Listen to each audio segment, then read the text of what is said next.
Ryan Reynolds here for, I guess, my 100th Mint commercial. No, don't. I mean, honestly, when I started this, I thought I only have to do like 4 of these. I mean, it's unlimited premium wireless for $15 a month. How are there still people paying 2 or 3 times that much? I'm sorry, I shouldn't be victim blaming here. Give it a try at mintmobile.com/save. Whenever you're ready. $45 upfront payment equivalent to $15 per month. New customers on first 3-month plan only. Taxes and fees extra. Speed slower above 40 gigabytes. See details. Okay, I have to tell you, I was just looking on eBay where I go for all kinds of things I love, and there it was. That hologram trading card. One of the rarest. The last one I needed for my set. Shiny like the... designer handbag of my dreams. One of a kind. eBay had it, and now everyone's asking, ooh, where'd you get your... windshield wipers. eBay has all the parts that fit my car. No more annoying. Just beautiful. Whatever you love, find it on eBay. eBay. Things people love.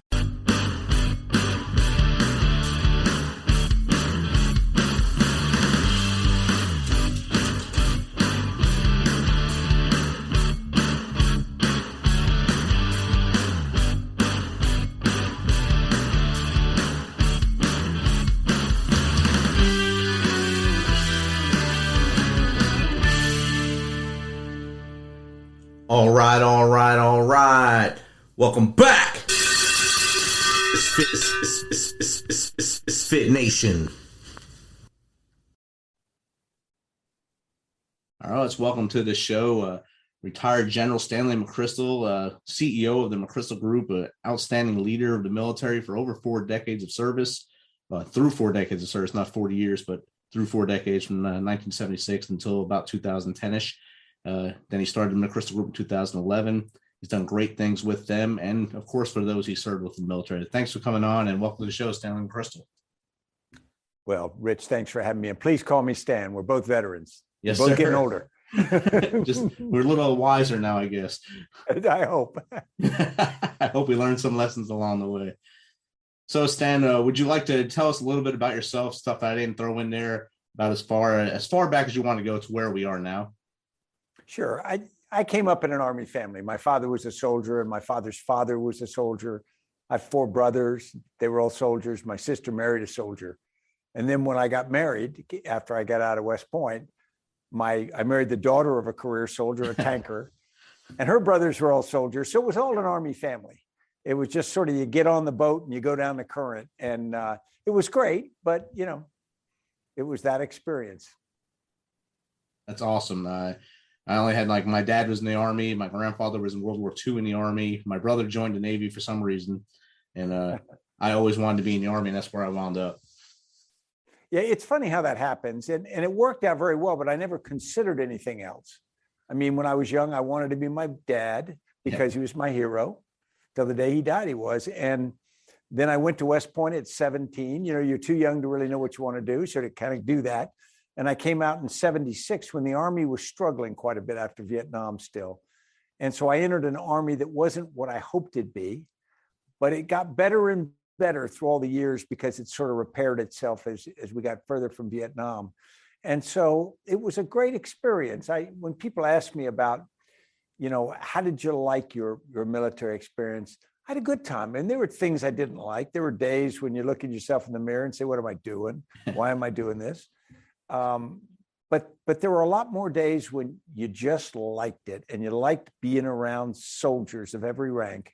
You liked being one. You liked calling yourself a soldier. I thought that was important to me.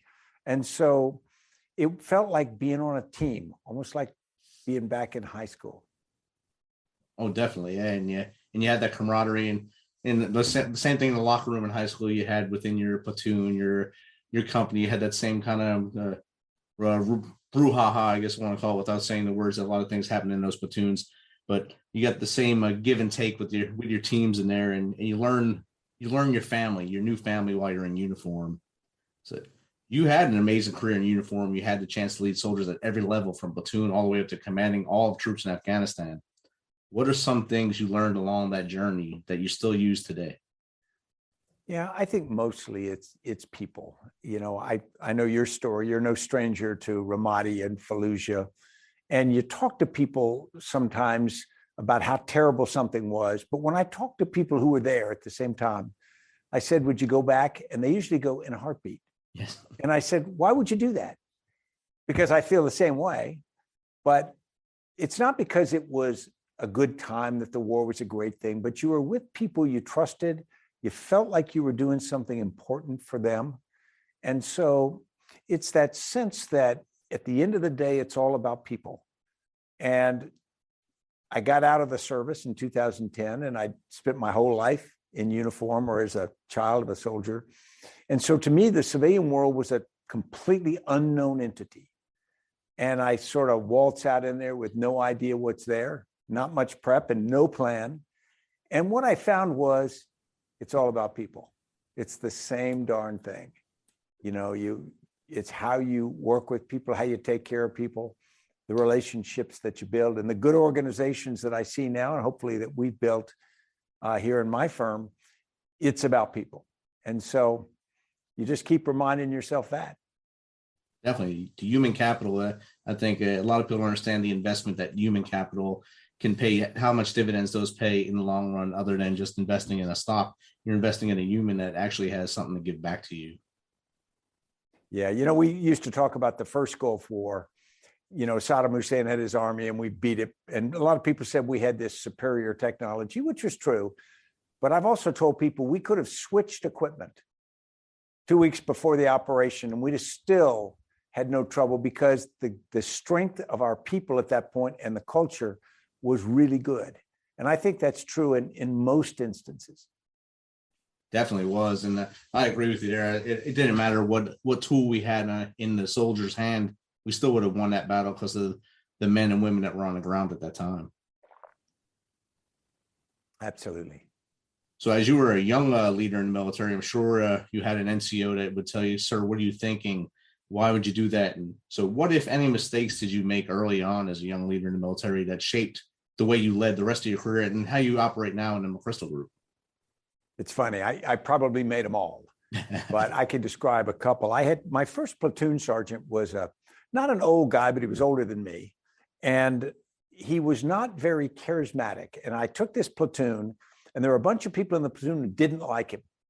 And those people were kind of clever people and whatnot. And to a certain degree, what I did was I fell prey to trying to be popular with them as opposed to really being loyal to my uncharismatic platoon sergeant.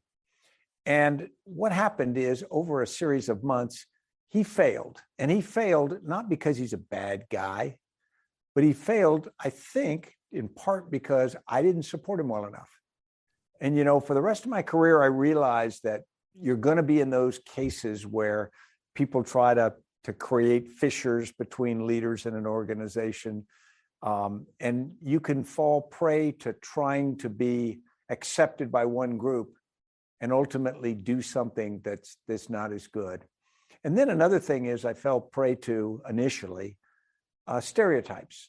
You know, got to the 82nd Airborne Division, and my idea of a paratrooper was sort of this stereotypical barrel-chested guy. And we had this supply sergeant in my company named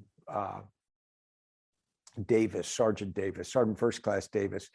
And he was overweight, and he was always sweaty, and he smelled like vodka because he drank a lot down in the supply room. And he wore low-quarter shoes with his combat uniform because he had smashed his leg on a parachute operation a few years before, and he could never jump again, could barely walk. I mean, he walked with this painful-looking limp. And so I got there, and I stereotyped him as sort of a worthless character, you know, drank and lazy and all that. And what I realized was that was completely wrong. In fact, he brought me down to the supply room after I'd been there, I don't know, 6 months or so. And he said, Lieutenant Mack, come down here. And I came down there, and he showed me how he had gotten me to sign a platoon hand receipt, a record of all the equipment that I was responsible for. And I'd signed it incorrectly. And I'd signed it in a column that was not yet filled out. So in fact, he could have gone and filled out whatever amounts he wanted and held me responsible. He said, now I've been holding on to this to decide whether you're a good guy. And I've decided you are. So look, I'm going to teach you this, and I'm going to fix it. And boom. And I learned over time that This was the most loyal guy in that unit. And he'd been this hard charging paratrooper before he'd smashed his leg. And yet he still took charge of troops.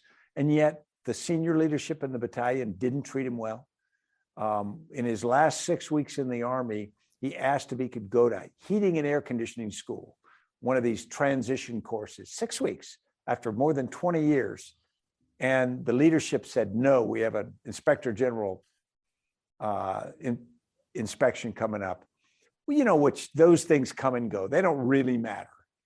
And yet we treated this guy, the organization treated this guy as though he didn't matter. And I walked away with that understanding as one, things aren't always as they look. And two, at the end of the day, what's really important is what's really important, and figure that out. That's outstanding. That's two great pieces right there. I really like the supply analogy, and the fact that he held that 2062 for so long, waiting to see if you were a good guy, where you had a preconceived notion of him. He also was trying to figure you out at the same time. And he could have been, if he was a bad guy, he could have really got you really good with that. And like you said, he taught you a lesson that you actually were able to carry throughout the rest of your time as you were a commander, signing more hand receipts, because you signed for millions and millions of dollars as your career went on, I'm sure. And you probably always paid attention to that column as you went forward. That's right. And paid attention to the quality of people you work with. Who can Definitely. you trust? So when you got out, you like me, I didn't know what to do with my hands when I hung up my uniform in 2015. You started the McChrystal Group not long after you got out. What led you to that eye-opening moment to start the McChrystal Group? Yeah, I had no plan to that when I was in service, but a friend of mine who was serving with me asked if I'd start a company. And I said, well, sure. What would we do? We had no idea what we would do. And my rationale for wanting to do it was to be part of a team. And rather than go join some big defense company or something as a retired officer, I wanted to form a team that I was happy to go to work with it every morning, that I felt good about, that I could have some impact on the culture that they have. And that's what we've done. It's the ability to go get people that you admire to work with, help shape young people, give them an opportunity they might not otherwise have, and do something good in the marketplace. And if you do all those things tolerably well, you'll do well enough in business. Business is not magic. I thought it was this black box that only geniuses out of business school could do, but that's not true. It's basically you do something and do it well and you're trustworthy, you're probably going to succeed. Definitely. That's definitely a great way to look at it. I first started in college. Business was my degree because that's what everyone was studying at the time. Business was the way to go, is what I was always taught. But I didn't like it. It was boring to me. I don't think I really wanted to be in college, and that was the problem. I just wanted to be in the Army, and that was my whole goal, was to be in the Army. I wound up in college, so I was taking business. I played football just to do something other than study, and I had fun playing football. And then I finally said, I can't keep doing this. So I actually went in the Army, went in reserves, and then active duty. And that's where I got my real life lessons, and real education was in the military. And that's how I learned a lot of that, of the value of the business I was learning, but also that, like you just said, it's not a magical box. It's easy to get in there and learn if you have an open mind to it. Yeah, I think that's so true. And, having the ability to learn, to shut up and listen. There is a problem sometimes with veterans get out, and we've learned so much in our career. We sort of think we're soldiers and we self-identify that way. And we have a difficult time being adaptable enough not to be that in every situation. And it's not that you have to abandon your values, but you have to act according to, live the jungle that you're in. Right. And so I think it's important that we understand that we got to adjust. And I think that leads to my next question. What competencies make a military leader a good fit for leadership outside of the uniform, whether it be in business, or as we see now, a lot of former military leaders, young NCOs up to officers, are seeking positions of public trust. What competencies will make them be good fits in those positions? Yeah. And as you and I both know, there are a number of people who served who aren't good fits, and I wouldn't vote for, but the reality is the experience for most people does a number of things. One, it gives you self-discipline. It beats it into you. I still fold the underwear in my drawer because somebody made me do it 40 years ago, and it seems like the right thing to do, and I still do that. And there are a lot of things that become good habits. They can be good habits of personal self-discipline, conduct, thinking about how you are responsible to the people you work for, those who follow you. And so a military leader, if they've had a good experience, and most have, they come with that self-confidence and that sense of responsibility and that willingness to stay focused. Hopefully, they come with the willingness to learn as well, because most of us jumped in different things in the military and had to learn as we went. The military is just a big learning machine, because everybody comes in not knowing how to be a soldier and has to be taught from square one. So I think those are the big things. We will come into civilian experiences not knowing the nuances of finance or production, but those are all learnable. And values, I think if you have those of integrity and trustworthy, all those things, they actually are the bedrock you can build everything else on. Exactly. That's a perfect way of saying that. Your group speaks of the team of teams approach. Can you explain that a little bit to the audience? Sure. You know, we've all been on a team where we're very proud of it. Maybe a sports team, maybe a church group, maybe a family. And you're really proud to be in that team. You can finish each other's sentences. You completely trust them. And you kind of don't trust people who aren't on that team. In the book, Team of Teams, we quote a SEAL that I know who said, there's a point at which everyone else sucks. And what he means is everyone who's not in my inner circle is not somebody I trust. And we're probably all guilty of that. So the danger is you get in this team, you're cohesive, you're proud, you want to be part of that team, and you want to be a little dismissive of every other team. And then you get a bigger team and you suddenly realize that in a military unit, the different parts of an organization have got to work together. If you blow that up to bigger scale, the different military services got to work together. If you blow it up again, allied forces have got to work together.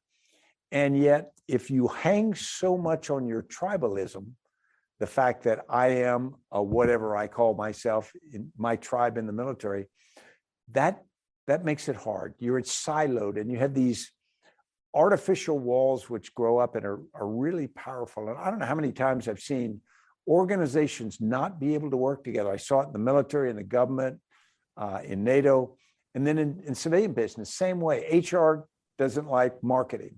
Who doesn't like the production people? Not because there's a good reason not to like them, but it's because they ain't us. And so how do we create organizations where the team of teams approach says that you've got to be able to scale to a certain degree the trust and the ability to work together that we enjoy at small organization level? Definitely. My first real job outside the military, my grown-up job, I called it. I worked for the Mission Continues, a veteran nonprofit out of St. Louis.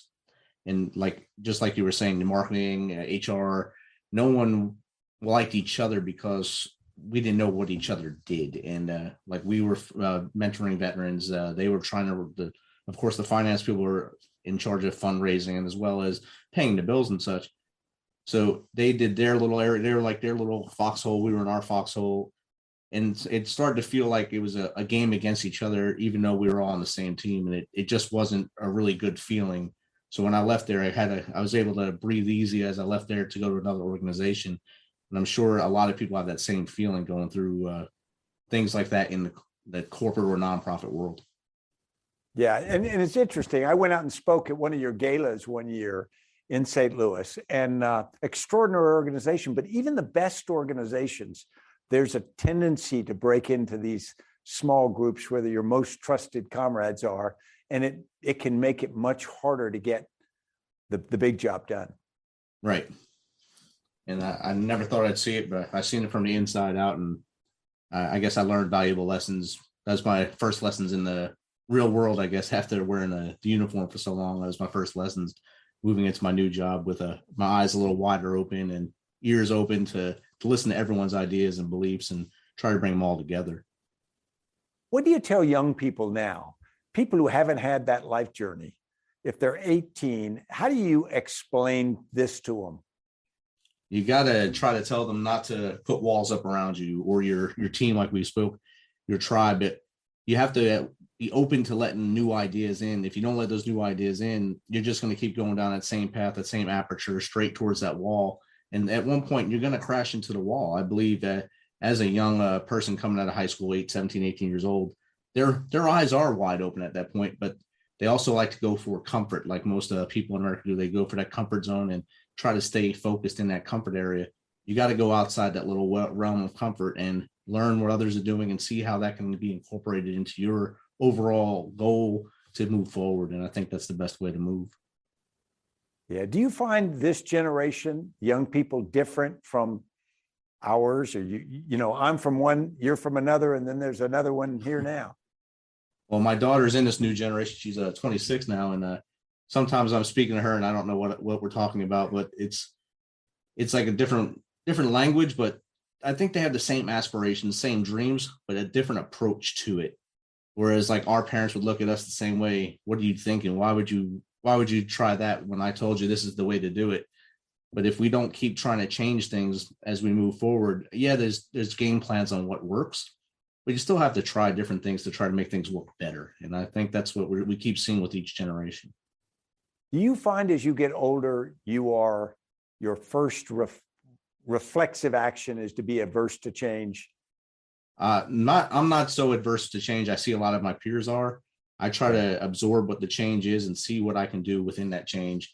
With us, me and you both, our generation growing up, we didn't have the whole computer world and all that stuff. Like we wouldn't be able to do what we're doing right now. And when all this came about, I guess in the early part of the global war on terrorism, I guess when the internet really blew up and you had Facebook and all the social media and stuff, learning to use that as a tool and not as a hindrance was a little harder. And now with my podcast and with my book that just came out, I use it as a tool to try to get the word out about that and also voice other ideas about veterans causes that I have. So I don't think many changes I'm adverse to. It takes now as I get older, it takes a little while to get used to it or get the feel of it, I'd like to say.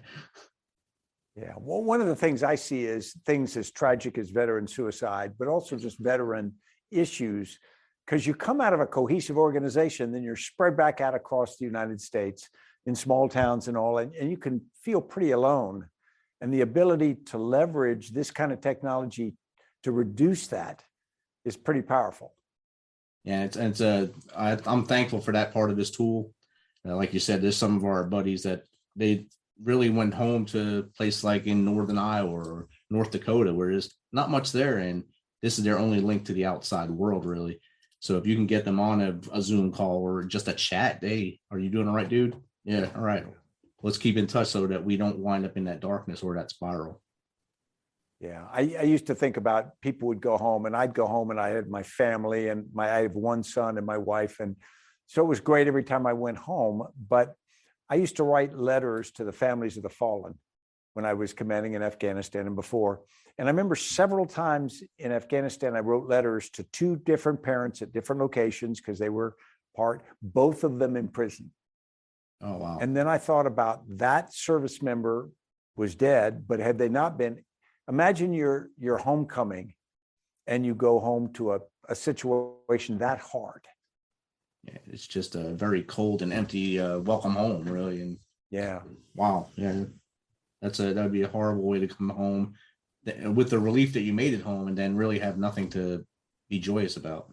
Exactly. Yeah. No, it's a challenge. Yes. So you've wrote 4 books now, I believe, and your newest one is called Risk: A User's Guide. What is your motivation as you write these books? Is it to get the word out, to help others learn from your lessons, or is it something else? Yeah, I'm really scratching itches of my own. I got out of the service and I was asked to write my memoirs. And I said, no, I don't want to write anything. And they said, well, we'll pay you for it. And I said, okay. So I wrote my memoirs and I spent 2.5 years. And it turned out to be this journey where I learned a lot about my life that I hadn't realized, because we did all these interviews. I had a young man working with me. We did interviews and research, and I had this view of my life and my experiences. And when you do a lot of research, you find out I only knew part of what was going on at any given moment. And so it was pretty eye-opening. So we finished that. But when we finished that, it turned out that the most interesting lesson from my life in terms of military things was what we then reflected in Team of Teams. We said, what did we learn in that transformational experience? So we wrote a second book, Team of Teams. And then I got to the point, well, it wasn't as scary to write books. And I said, I don't understand leadership. I spent a whole life studying leadership and I don't understand it. So I'm going to study it. And I got with some friends and we spent 2 years studying leadership just generally. And we wrote this book, Leaders, Myth, and Reality, and found out that leadership's very different from the stereotypical way we think about it. The person on the statue is perfect and all of us aren't.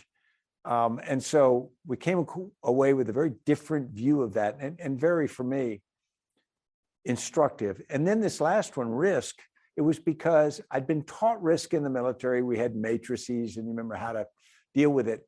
But I never saw us actually be very successful with that. We either didn't use it, we just pulled it out of thin air, or that didn't work. And so I said, well, if risk is this very well understood science, but we always screw it up, let's study it and let's see why is that the case? And that was the idea of Risk, a User's Guide. And of course, the title is meant to be a little bit provocative because everybody uses risk, whether they want to or not, you deal with it. Yeah. And so what we concluded was the biggest risk in our lives is actually us. It's not all the boogeyman out there waiting to get us. It's us. It's the fact that we don't do the things to make ourselves or organizations resilient enough in the face of risk, because we'll never be able to avoid all the risk or even predict it very well, but we can make ourselves a lot stronger. Definitely. I'm glad you brought up the matrix that we had to do for rangers or whatever in the military. I mean, it was always good. It looked awesome on paper, but like you said, it really didn't mean anything because nothing really went along those lines when you started to, once you kick in the door, it all changes. Once that first door opens, the first bullet comes out of range, risk is a totally different risk at that point. And I think every day we get out into our vehicle and try to drive, that's a risk. And if you don't contemplate the third order effect of that, you have to understand what's going to happen if you don't hit the right pedal or you panic when someone does something in front of you. And that's perfect. And I think a lot of people get a lot of use out of that book right there. Yeah. I mean, you could take so many things in our lives. It's perspective too. Sometimes we have life and we say, okay, what if I cheat on my taxes? Am I going to get caught? I don't make a lot of money, so I do a little thing and I cheat on my taxes and I don't. But your kid watches you fill out your taxes or you talk to your spouse about it and go, hey, how clever am I? I did this. And they listen. And so there wasn't a great risk that you're going to get caught. And if you did, it wouldn't be big. But your kid learned something that you didn't want them to learn. Suddenly they have a different view of you and they have a different view of what values ought to be. And so the real risk lies in those sometimes separate things that are much more fundamental in life. Definitely. Now you just made that your child, like you said, they look at you differently, but they're also going to look for the easier way out of stuff as they move forward in life. And that's what we need to stop that along all lines right now. And a lot of that's happening in our country right now. Yeah. I think good leaders out there should be able to put their foot down and maybe put their thumb on the pulse and maybe help it out. We'll see though. And not be shy to do that. I right. mean, not be, and you don't, they say, let he who's without sin cast the first stone. Well, none of us are without sin. Right. So we shouldn't the fact that we have all made mistakes, and we've all got things in our lives that we would rather not have on the nightly news. Yes. But the reality is that shouldn't cow us into silence. We should still say there are values that we and our society should reflect. Exactly. And I think one of your quotes is lead like you want to be on the right side of history.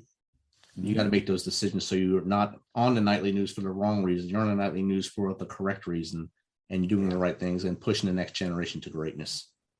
The standard I use now, I've got these 3 granddaughters, 7, 5, and 2, and they live next door to me. So I see them every day.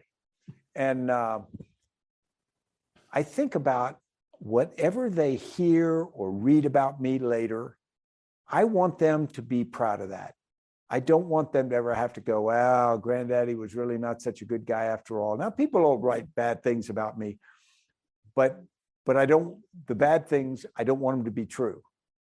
Right. You know, I want the things that they know are true to be things that they can take pride in. And that's very important. And it's a good reminder, you know, it's not just doing things because I'm a good guy, and hopefully I will remember that. All of us do. But it's also a standard. It puts a little rigor into it. Definitely, and especially having the three of them next door, and that's almost a full-time job if they're coming over every day for you to stay on your toes and one, not get hurt playing with them, and two, teach them the right things. Because as you know, we're both not young and nimble anymore, so having three of them that young can really hurt you a little bit after a while. Yeah, they're little monsters. You know, they'll wear you down. Yes, they will.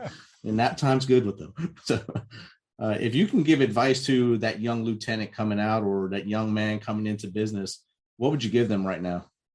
Yeah. I think the biggest thing is they're going to make mistakes. They're going to come out, they're going to get in the job, and they're going to make mistakes. And that shouldn't be the new standard. You know, if you make a mistake, you get it wrong, you shouldn't let that be the standard. You should learn from it and say, okay, I'm going to do better tomorrow. You know, even when I got very senior and I was a 4-star, I would deal with, I don't know, a couple hundred people a day. Many people, it was the only time they ever met a young soldier, the only time they ever met a general officer. And they were going to call or write home that night and tell their spouse or family about it. I met General X and ... fill in the blank, whether I was a jerk or whether I wasn't, and that sort of thing. And, you know, of those 200 interactions, you may get 185 right, but you get some wrong, where you're not as patient, you're not as good a leader. There's something you get wrong. And the key thing is, nobody's going to call you on it. You got to call yourself on it. You got to, at the end of that night, go, I did some things today which weren't as good as I should do that. And you got to just look yourself in the mirror. Tomorrow, I'm going to try to do better. And you'll never be perfect.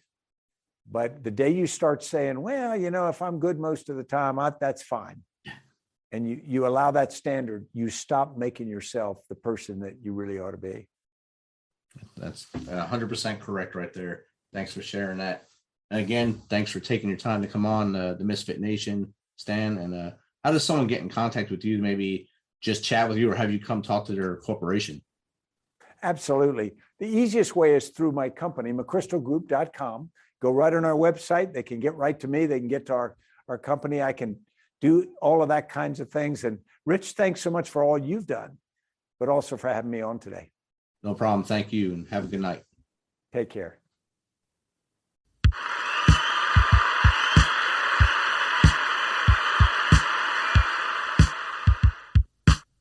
You know how we do this. Thanks for taking some of your time to spend with us on Misfit